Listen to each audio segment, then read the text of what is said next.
because it means we're in for a structurally stronger labor market. And that could pose a great problem for the Fed that would like to see maybe slightly softer conditions to break that flywheel between spending, wages, and inflation.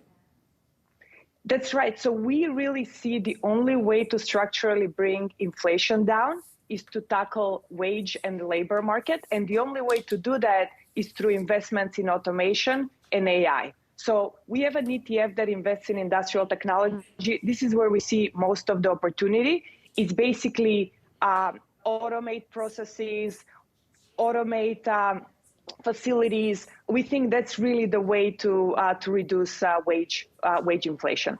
So that kind of tech strategy, while it might have, a long-term thesis and underpinning, is it vulnerable to a rising rate environment, which has been, a very heavy presence in the tech sector?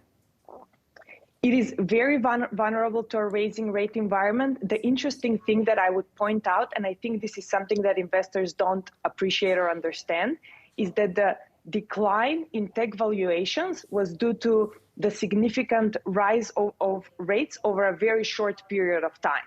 So higher interest rates are not necessarily negative for tech. What's negative is a very abrupt change. So your discount rate is going from 1 or 2% to 4%, and that was meaningful. But going forward, if rates go from 4 to 4.5, there is so much earnings power and so much earnings potential for these companies that they're going to be able to overcome that.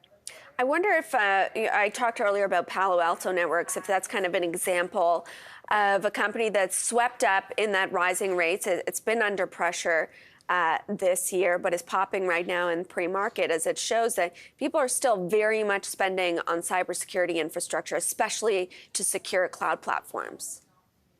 That's right, Amber. So we really see this as a very strong trend, and it's exactly fits in that criteria where a lot of the cybersecurity stocks got hit with rates. But if you look at their fundamentals, they're actually very strong. So Palo Alto Networks reported double-digit 20% revenue growth, over 27% billings growth.